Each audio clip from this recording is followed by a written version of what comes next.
Hi, I'm Jeff Franke, Editorial Director of Manufacturing.net and Manufacturing Business Technology. Welcome to Security Breach.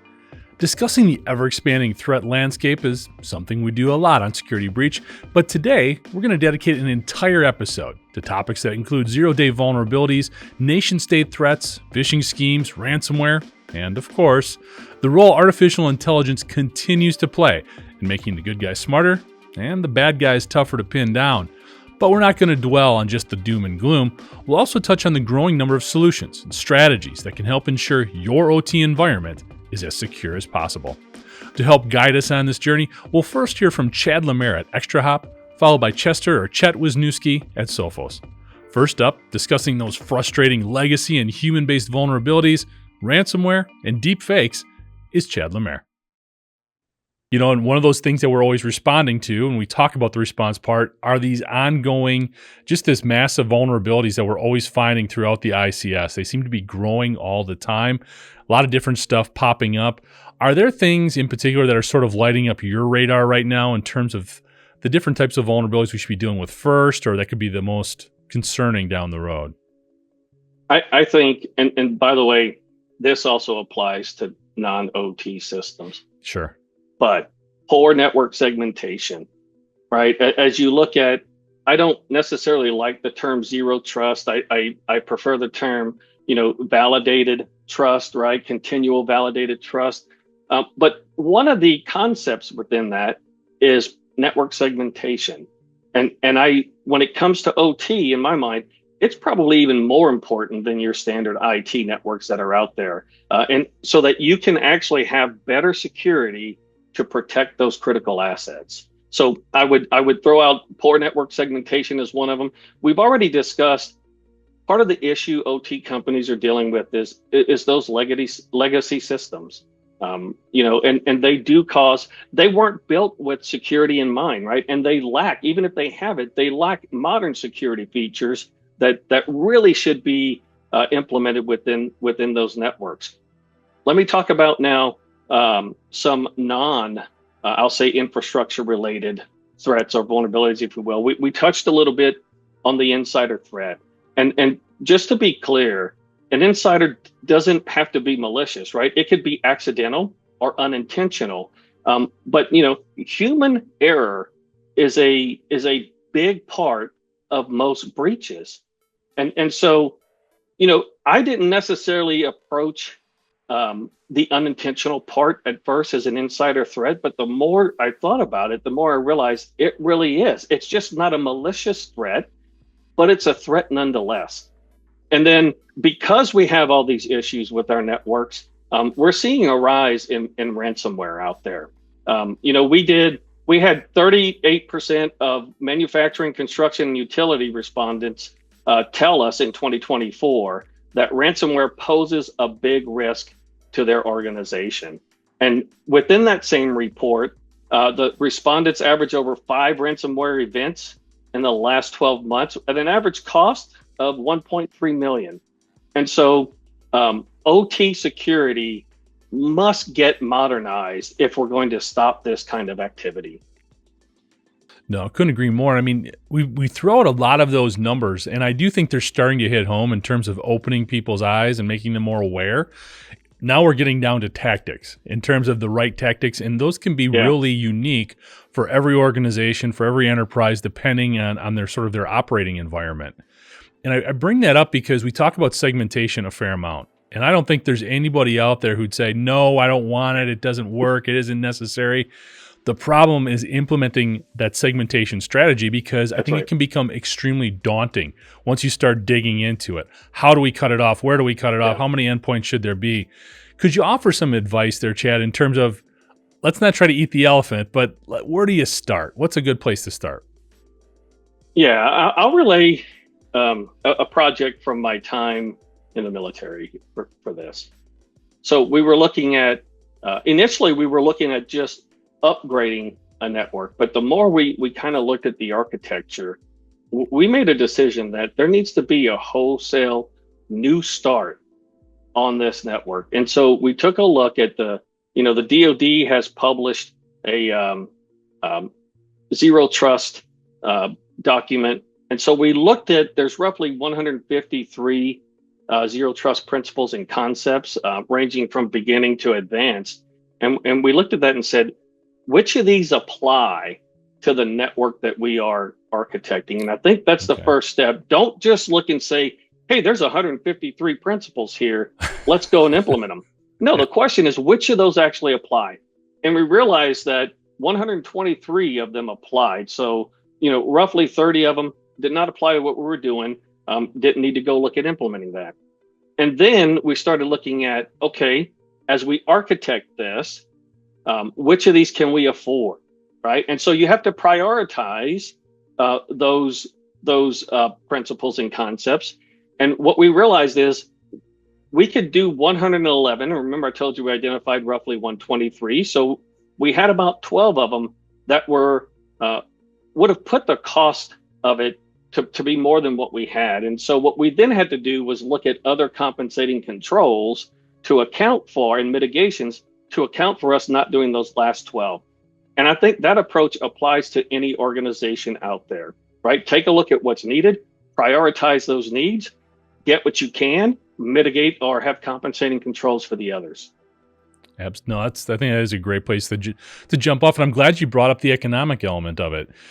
That's okay. It's okay to acknowledge that. I think a lot of times, especially in manufacturing, where we're so focused on quality and customer service that we feel like, well, price can't be as big a factor as maybe the reality of it is. It's okay to take that into consideration as well. I think that's a great point. And I think it must be taken into consideration. Absolutely. So looking at some of the other things that you were talking about there, you've mentioned a couple times about bringing different teams together, IT, OT, the C-level, supply chain. There's a lot of different players involved here. I know there's no silver bullet here. You'd be making more money than either of us could imagine if you knew exactly how to do this. But what have you seen as effective in getting those folks to come together, work together, and not have this like turf battle? It's either a turf battle of who's in charge or nobody wants to take responsibility for a lot of OT security stuff. What have you seen as the best practices in terms of getting folks together in the appropriate way? Yeah, for me, companies need to appoint someone to be responsible for risk management of the OT network. And then that point of contact needs to meet with each of the departments monthly. And even for us, I meet with certain departments every month, and then we come together as a risk management committee every month. And so we talk through all the risk that we have, any changes to the risk, any new risk that may have been identified, and we work it collectively. And that's where I go back to my previous comment about relationships matter. And it's not just relationships and knowing one another, it's relationships and working together on committees. And so that would be my recommendation for companies out there. Appoint someone to be the primary point of contact, and then have them work with each department and bring the departments together at a minimum monthly to discuss any risk. You can apply that for any process. It doesn't have to be the risk. If you're architecting a network, we got to keep the business needs first. And so if I'm architecting that network, it should be to get after the requirements, right? The OKRs of that business in order to be as effective as you can be. No, makes sense. So I can't believe we've had a conversation going this long about cybersecurity, and we haven't talked about artificial intelligence yet. So I'm going to ruin all that and bring AI up. And, just Chad, what are some of your thoughts in terms of where AI is at? Is it more helpful? We know the bad guys are using it. We know there's tools out there to help the good guys as well. Where do you think the bigger impact could be had? And I guess maybe some of your general thoughts on how it's being implemented. Yeah, let me start with something not related to AI, and then I'll get into it. I'll apply it to AI. Sure. So Colonel John Boyd came up with this concept called the OODA loop: observe, orient, decide, and act. And within the military, the goal of that, your goal is to shrink that OODA loop, right? Make it as tight as possible so you get to your act portion before the adversary does. I relate that same thing when it comes to cyber defense. How do we shrink our OODA loop? And one of the things that's, in essence, thrown a wrench into it is AI. And before I continue, let me say, there really isn't a such thing as bad AI. or good AI. It's AI used for bad purposes or good purposes. So if you hear me say good or bad AI, realize that that's what I truly mean with it. But what we're seeing, and I just came from Black Hat. I went to one of the presentations about AI in the SOC, and this topic of AI came out, and I'll tell you, it's the same. I was a little surprised with that. Well, let me rephrase. I was a little surprised we weren't further along with implementing AI than we are. However, I have seen some articles that really caution against it because there have been companies who have gone forward with implementing AI and didn't truly do a proper security review before, and they're undoing what they did. And so I go back to it needs to be a deliberate approach. But what we're seeing is threat actors are taking advantage of AI, right? Social engineering campaigns are becoming better because of AI.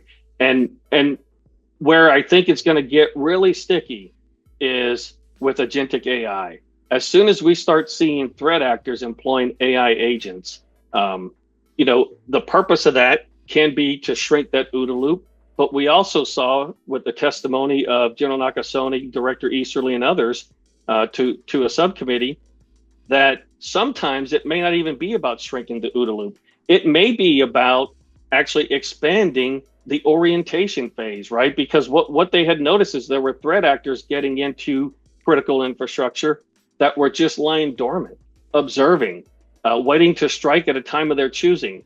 What concerns me is I think to the future of these AI agents, and they start getting smarter and realizing there's this vulnerability that I don't currently have the ability to do, but let me just reach back. Let me create another AI agent that can get after that vulnerability. I start worrying about how we as defenders can deal with it. One of the things, though, during this talk I mentioned during Black Hat is one of the ways for defenders that we can, if we use AI properly, we can take what would have been a multi-day incident and have it become a 1-hour incident. And so what I kind of posit to some extent is for us to be successful as defenders in an AI-enabled age, we're going to have to develop capabilities that are used for good purposes, but think like bad AI. Yeah.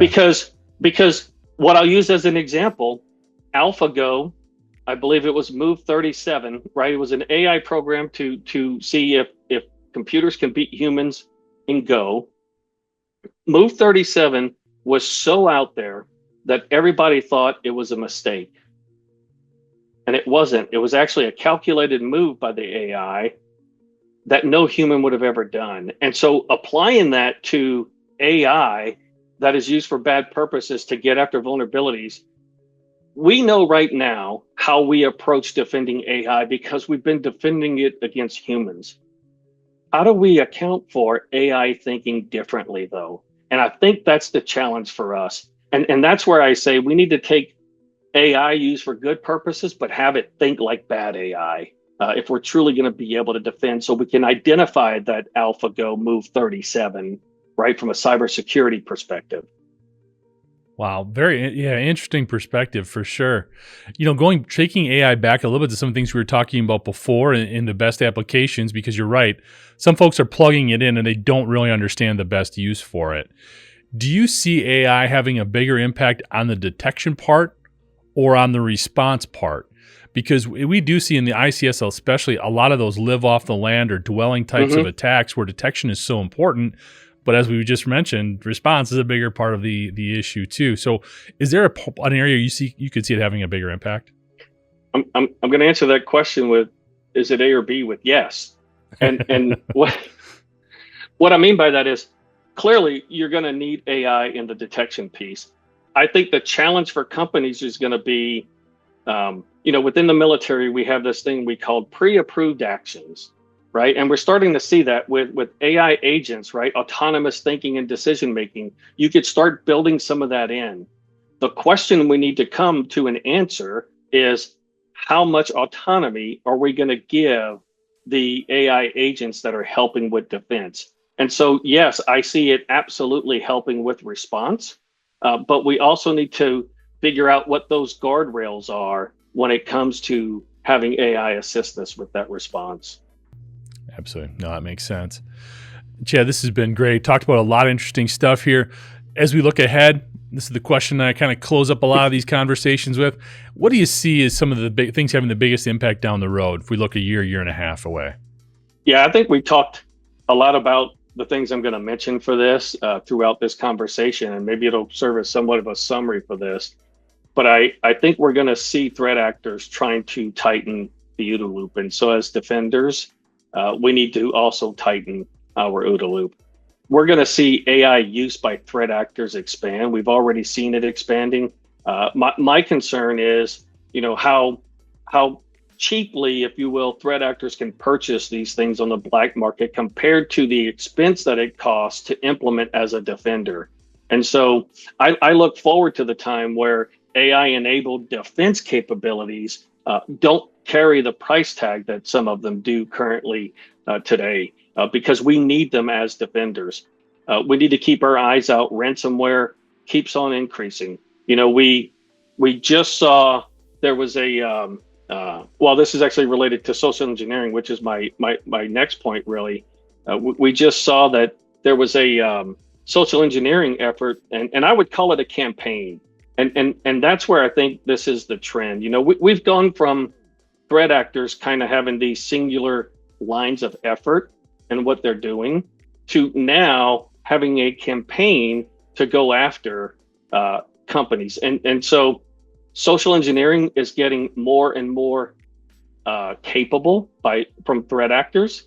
And so we need to be prepared to respond to those types of new social engineering campaigns that are out there, because the initial call isn't to actually get into your data, right? It's to kind of gather the intel and information for an attack at a later point.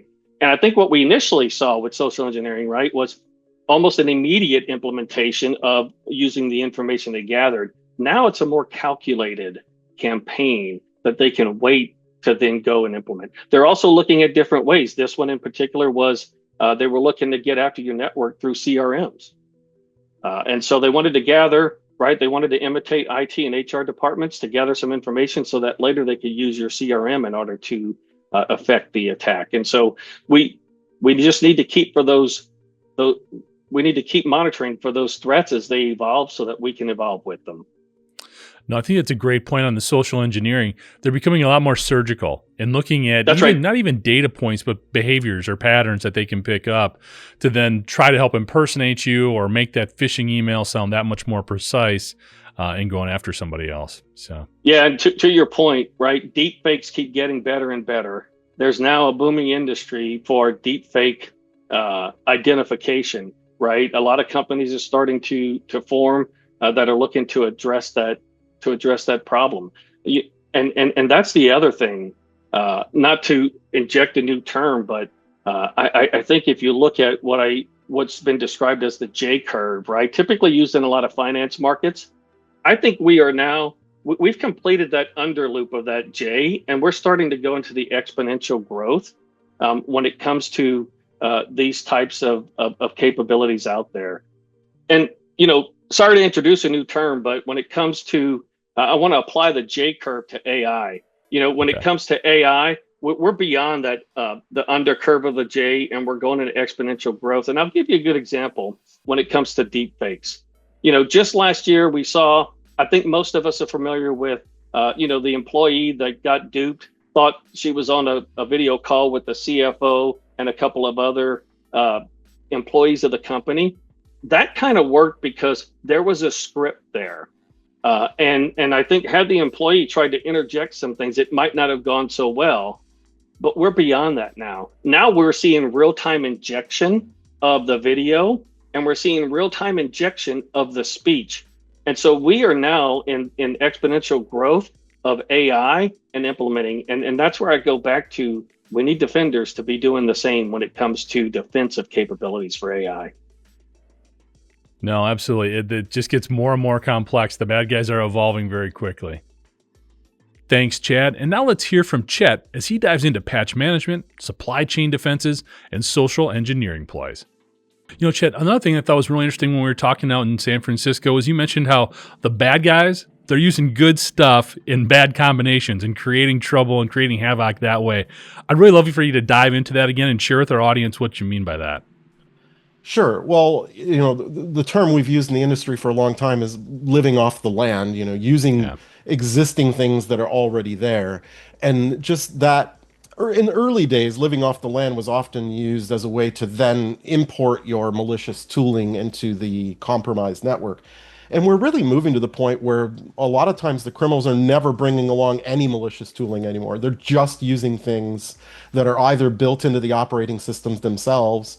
As we see Linux and Mac getting compromised more and more often, almost always on those platforms, there's already a very powerful language like Python or installed on those machines that allow you to kind of craft your malicious things right on the machines that have been compromised themselves. And of course, on Windows, we see that same behavior with PowerShell.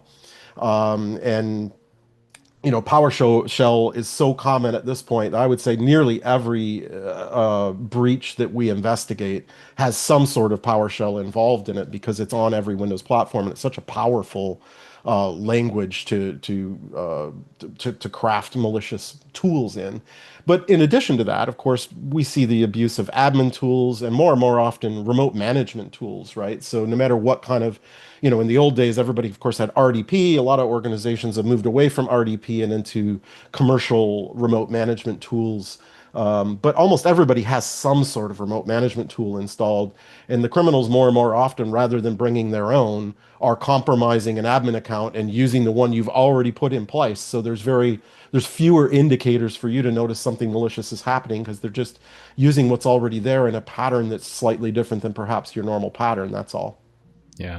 The credential harvesting and the use of those admin accounts, it's sort of a separate conversation. Maybe we can circle back to that. But I'd like to talk a little bit more about these sort of ingrained vulnerabilities that we're dealing with and we're seeing more and more of all the time, especially even in the Microsoft suite, which is what a lot of manufacturers are using. When it comes to these things, there's the thought of, well, we need to get better at our patch management, or we need to get better at sort of developing workarounds or not using certain parts of these platforms, these services, these networks. What is your approach there in terms of, is it about being better at patching? Is it about being better at identifying these vulnerabilities ahead of time? What do you think is the proper strategy there? Yeah, I guess there's a couple different pieces to that. I mean, certainly at a high level, it's just about patching, right? I mean, when we're talking broadly across the board, it's about being better at patching, and patching's harder than it sounds. I mean, everybody makes fun of people like, how come you didn't patch? It's actually, considering the volume of things that need to be patched and trying to determine the true risk levels of prioritizing which things really ought to be at the top of that stack. It's a lot harder than it looks in a large and complicated environment. So, let's give people a break. Patching's hard. Patching your home computer is easy. Patching work is hard. Right. And when we're looking at it, I think that's the important part here is identifying the high priority things and getting them out first. And 0 days aren't the real problem here. Most of the time, it's very rare for most organizations to ever experience a true 0 day attack in their network. You do have a little bit of breathing room, but the breathing room you have is often days. I mean, as we're recording, there was recently a SharePoint vulnerability that was a 0 day. Microsoft, of course, addressed it very quickly. Most organizations weren't impacted while it was a 0 day, but you only had hours to prioritize getting that fix out there before you might be compromised if that was exposed to the internet. So that's, key point one on patching. Anything facing the internet, you've got hours. And especially when we're looking at remote access tools, whether that's your remote management tool, your VPN, your firewall, that kind of stuff. Those have been massive targets the last couple of years and a primary vector for how organizations are compromised. So you really got to prioritize those things first. And, if you've been doing this for a while, your instinct is to think about it really that big of a problem anymore. Like you really need to focus on those internet facing remote access and servers. And then when you're talking about Windows itself, it inherently, as we just discussed with PowerShell and other things, has a lot of things there that can be abused. RDP, PowerShell are frequently abused in attacks. So when you're looking at servers versus endpoints, those servers really ought to be hardened and locked down more than they are out of the box, right?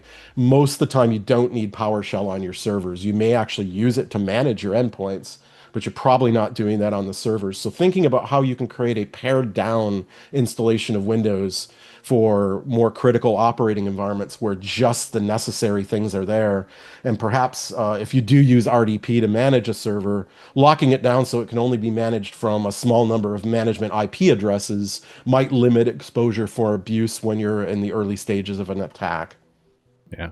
It's interesting. Usually we're used to, when we're talking about software in the industrial sector, it's, hey, the more bells and whistles, the better. I'll figure out how I'm going to use it later. But now we've got these security concerns that really make us have to look more closely at all these different connection points to realize who really needs it. Do any of us really need it? Because it is potentially a source of entry for the bad guys.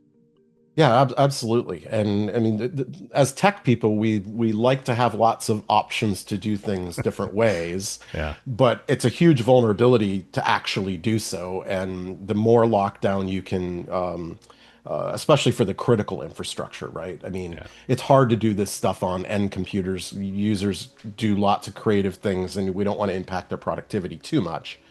But on the server side, I think before a device is deployed, it's appropriate to do an assessment, determine what network activity is expected, what connections are expected, and to limit things outside of that scope as much as possible.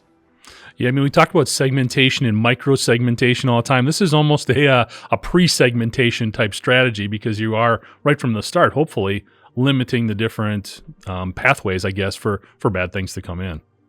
Yeah, and I mean, the start is the key point, like trying to do think of having these assessments as part of a standard deployment. I mean, depending on the size of an organization, there's going to be all kinds of different processes. But in many IT departments, it's like, oh, I need to request an IP address, a static IP address for this server asset.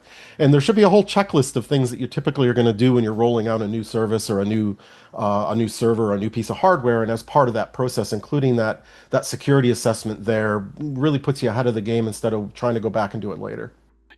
Chet, one of the things you mentioned was some of these phishing schemes that are sort of getting into the MFA software and platforms and services. Ransomware is huge in the industrial sector. It's a huge issue that we continue to deal with. Are there any particular tactics, bad actors out there that are kind of on your radar right now, or is it the same stuff we've always been dealing with? Yeah, I mean, there's kind of two things that are causing a lot of this havoc when it comes to the phishing side of stuff. I mean, it's all social, and the quality of it's gone up so much because of the availability of artificial intelligence to craft well-written, correct grammar. I mean, all the old tropes that we used to have around watching for emails that were suspicious and all this, nothing is suspicious anymore. So that's a problem, right? It's really hard for staff. We have to build the systems. We can't rely on our staff to detect that something's wrong necessarily.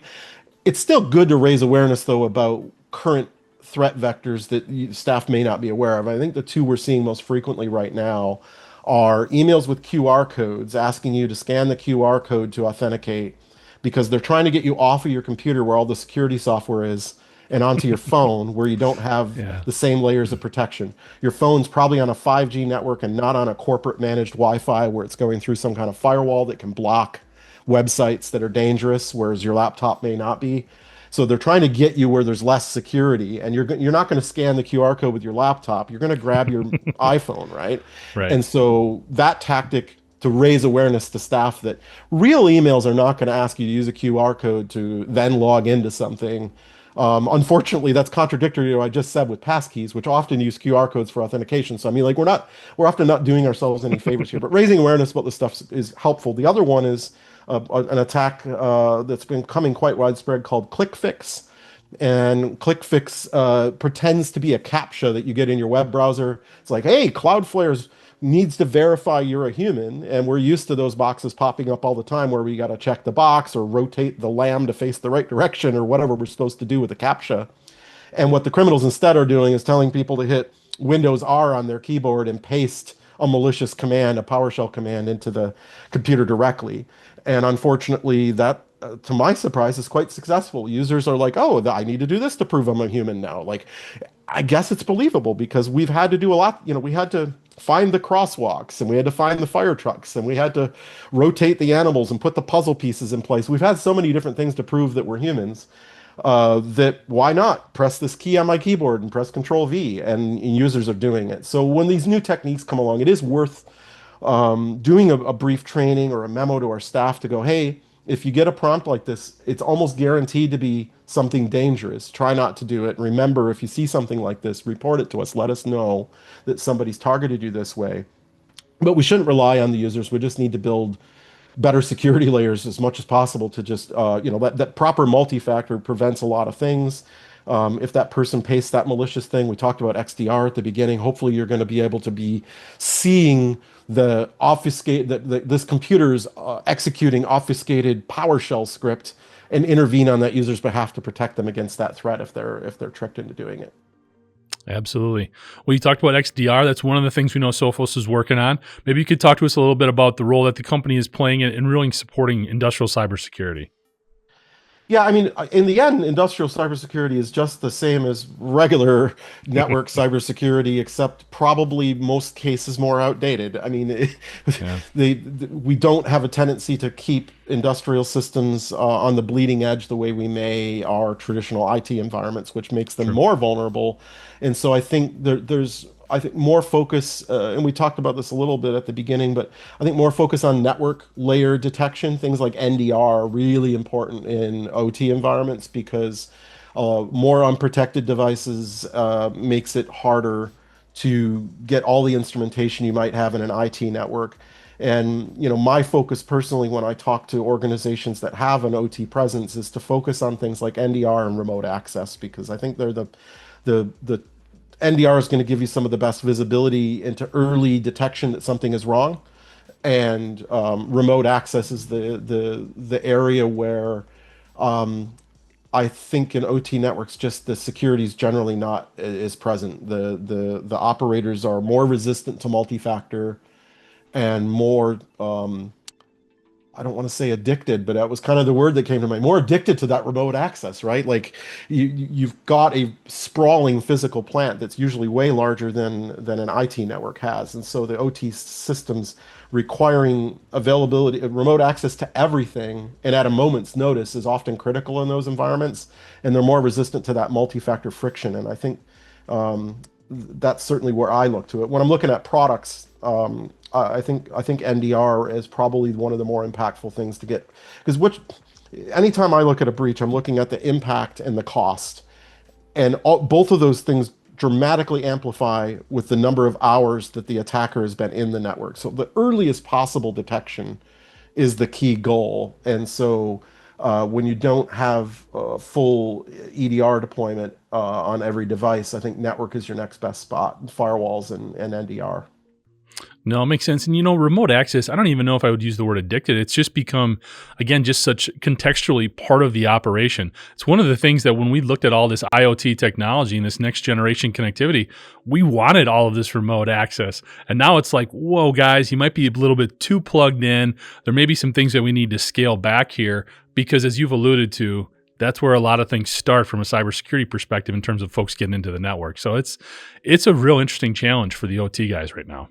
Yeah, one of the simplest things, you mentioned certificates earlier, requiring that the device be a company-owned device that has a certificate installed in order to authenticate to that remote access. That alone provides an enormous amount of security with zero friction. Other than I have to use the corporate laptop and I can't do it from, my own Chromebook. But I mean, I don't think that's an unreasonable request for most of us. And that alone means that even that stolen credential or that phishing attack is going to fail because they just can't log in unless they're on that device. Now they've got to compromise that endpoint that belongs to that OT worker and then remote control it in order to get to the next remote control. And it's back to buying you time to detect something's wrong. And I think that's really key. No, it can't be an issue anymore. When we talk about sort of the wild west of these device connections to our OT assets, we do need some stricter guidelines there. We need to be a little more disciplined in what we're allowing to access our networks because it's just too easy otherwise. We're opening too many doors. Yeah, I mean, I have to carry 2 laptops when I'm going to Black Hat in Las Vegas because I have to have the company one with the certificate on it, and I'm probably not going to want to use that on some of the more malicious networks that I might want to play around with while I'm at the security conference. And so I'm just going to be that guy pulling out 2 laptops at the airport conveyor belt because I need security and I need flexibility, so I have to take 2. We'll let it pass. No worries, Chet. You mentioned how a lot of these attacks, especially the phishing stuff, has gotten so much better, so much more refined. I think a big part of that, I think most people also would say AI is playing a huge role in allowing the hackers to make better emails. We're getting into deep fakes and a whole bunch of other stuff now that AI is doing for us. What's your take? Are we seeing more bad from artificial intelligence? Or are we seeing good stuff too? Because we're figuring out on the white hat side of things how to use it and leverage it as well. Yeah, I think there's two aspects there. On the social side, it's all bad. The criminals are able to impersonate, as you say. I mean, audio deepfakes are trivial now. If you and I had talked 1 year ago, I was like a little skeptical, and I was like, oh, a year from now this might be a problem. And unfortunately, I was right.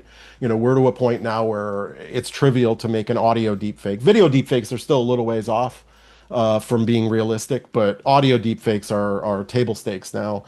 And so on the social side, we're definitely losing there because the lures are high quality. Even phone calls sound believable in many cases. If the criminals are targeting someone important enough that it's worth cloning their voice. But when we're looking at the technical side, I hear a lot of people worrying about people using AI to create malware or using AI to find vulnerabilities or that's just not happening. Like the criminals aren't sophisticated enough, the tools aren't good enough, and even you look at the research that the best minds in the world in AI at Google and Microsoft and OpenAI and Meta, and they're like barely able to use these tools for those things, and they're spending billions of dollars on it. The criminals have no chance. Like all the good guys, all the smart things happening on the technical side are benefiting the good guys, and I think this is one of the few times the asymmetry is benefiting the defender rather than the attacker. When we look at how we can do AI automated SOCs and help automate triage at level 1 in a SOC to reduce the boring, redundant stuff that people have to do all day long with triaging threats and let them focus on actual threats after they've met a threshold is helping our mental health. It's helping our job satisfaction. It's improving the quality of what we're doing. Using AI to detect business email compromise, when we focus on making small models to solve a specific problem, we can make very efficient use, unlike these large language models that we all like playing with and ChatGPT and stuff. We can make small little models that do incredibly amazing work, but it requires a bit of knowledge and training to know how to do that. And the good guys have all the data scientists, the good guys have all the GPUs, the good guys have all the academic research at their fingertips to create and deploy these models to help us do security better. And the bad guys don't have access to a lot of that. And to be honest, they're not bothering because the old things they're doing are still working. If they can trick a human into inviting them in, they don't need to bypass all of our stuff and they don't need a vulnerability. And so they stick with what works. And I think at the moment, I feel AI heavily benefits defenders outside of the social engineering stuff that's a real risk to our end users. But I don't think we have a lot of good answers in that space yet, unfortunately. And that I don't think training users is going to help because there aren't any telltale signs, and it largely just lowers their productivity. If they're worried about every link they're clicking, we give them a box that's designed to click links, and then we're like, be careful which ones you click. It's hard. It just doesn't work. We have to build better tools, and we're all working on that. And I think overemphasizing prevention is bad as well. We have to accept in the mindset that we're only going to prevent 90%. So let's put a whole ton of effort into detecting the 10%. And if we can do that and shorten those windows, we'll be in pretty good shape. Excellent. Well, Chet, I think you're the first person to offer a much brighter, more optimistic look at AI's role in cybersecurity. I think we're always trying to find that about how we can use it from a better defensive posture, but just always think we're chasing the bad guys. It's the first perspective we've had that flips that script a little bit. Well, yeah, I could talk bad about AI as well. No, we're good. There's certainly risks it's going to introduce to our environment, but I don't think the bad guys are ever going to leverage it in the short term, at least, as well as we can leverage it. So we do have an advantage, and we should exploit that advantage. Well said. Another big thing for manufacturers, and we've been talking about endpoints and securing all these endpoints and also with the logins, credentials, all those things. With manufacturers, it not only gets complicated on the plant floor, but also because they have a very diverse supply chain. So potentially because there's a lot of connectivity then with able to see what your suppliers are doing, what your logistics providers are doing, where things are in distribution and retail and everything else, there's a lot of inroads for hackers to take to come all the way back to the manufacturer. So there's a lot of communication that needs to take place. There's also a lot of trust that needs to be put in place. What advice could you offer to manufacturers in working with their supply chain to help them also be secure and not sort of proliferate the problem potentially? Yeah, supply chain security is a bit of a nightmare. It's really hard, right? Because we can never truly assess the security of a supplier to us, and the tools we have are quite crude. We have certifications, we have, regulations, we have certain things that we look to, but we've all seen how they can be gamed or how they fail or how they're measuring a point in time, and now we're 4 months later, and is that thing still true? Is that certification still valid? Are they still compliant? It's a really hard problem, and I'm not saying that organizations are intentionally trying to cheat or manipulate this stuff. It's a moving target, and that's really hard. One of the things that uh, we use for authentication and authorization is OAuth. Well, we use it for authorization, which is to say which data should you have access to. And again, in the old days, we might have had extranets, or we might have provided VPN credentials to some of our partners to come into our networks and systems. We really need to move away from that toward that zero trust style thing of going, this supplier only needs to access this one tool, not our network, right? Don't let them on the VPN. Provide them a gateway that's one tool that requires multi-factor for them to authenticate to. And that one tool, when they're in there, their authorization in OAuth only allows them to access the set of parameters that are appropriate for that supplier or that contractor who's placing a bid on a contract that we've got. And we've seen, high profile examples. I mean, if you remember it's probably been over 10 years now since that big Target exploit, and that was done through an extranet. It was, for contractors to come in and bid on projects. And unfortunately, it provided access to a much larger part of Target's network than was necessary, and that led to the big credit card breach. So, narrowing that access through zero trust and carefully crafted OAuth policies that say this is the subset of information you should have access to. Now, the new risk that's coming in this area is the bad thing about AI that I'm worried about, which is MCP, which is this interface to allow agentic AI to interact with systems to try to pull together information from multiple vendors in multiple places. And that's going to start playing a bigger and bigger role in supply chain security, because a lot of organizations are looking at how they could use AI to talk to 3 or 4 different suppliers and put together, have the AI kind of assemble information and take agentic automatic actions, tying all that supply chain together. And the potential for productivity there's enormous, which is why everybody's excited about it and starting to deploy it. But unfortunately, the security around these MCP servers is quite immature. At this point, they're just starting to even consider things like authorization as part of the protocol.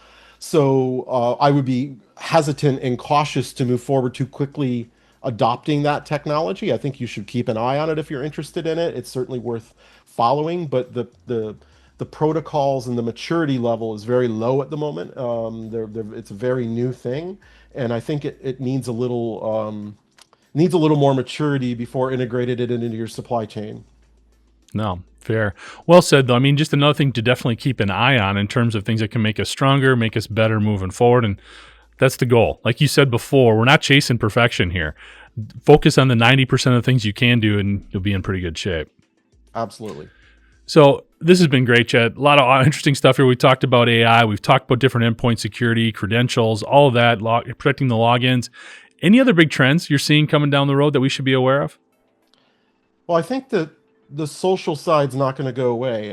Anytime in my history doing this for almost 30 years, wherever our weakest point is always the point that certainly criminals target. And obviously, nation states have become quite adept at camouflaging themselves as criminals as well. So they're often doing the same thing, hoping you won't overreact and realize that you've been compromised by a foreign adversary. And the weakest point that's always going to be there is the human. And I think that we're going to continue to see human exploitation rise above most other things. Certainly if there's a vulnerability that's unpatched, somebody's going to come along and try to take advantage of it. But the determined attacker knows that the humans can't be patched. There's no new firmware for our brains that can fix our vulnerability to being tricked. And we get better and better at all kinds of areas of security that they have to keep moving on. And, the web browser used to be where they targeted us because it was weak, and we fixed it. And then we didn't encrypt everything, and Ed Snowden told the world about it, and we went and encrypted everything. And now they can't, see all of our plain text traffic anymore. And so we continually are strengthening our security posture on and on and on. And as we continue to do that, the one place we're going to remain weak is our human nature to believe other humans, want to help other humans, and be tricked into, unfortunately, helping the criminals on occasion. So I think most of my concerns and efforts are focused on the social side. And if you follow hacking news, you probably have heard of some of these groups like Scattered Spider or Lapsus. And that's their entire modus operandi. They're 17-year-old kids in the UK and America and Canada, Australia, wherever they're at, that are English language speaking and just calling up on the phone and resetting passwords with the tech support department. I mean, you don't even need to phish somebody. You just call up and impersonate Sarah or John or Ben, and away you go. So that is the place where I think I'm most concerned, and I'm putting a lot of my research efforts on how can we more reliably identify human beings that belong, not just when they're on their computer, but when they're on the telephone, when they're texting us, when they're on WhatsApp, all the different ways that we communicate to ensure that we're not just being tricked. No. Well said. I mean, we just had Scattered Spider's been really hot in terms of the last couple of months, but Clorox recently came out and started blaming a third party for a lot of things that they dealt with, because it was a situation where Scattered Spider was essentially calling the help desk and doing just what you described there. So the impact's been pretty significant across the board.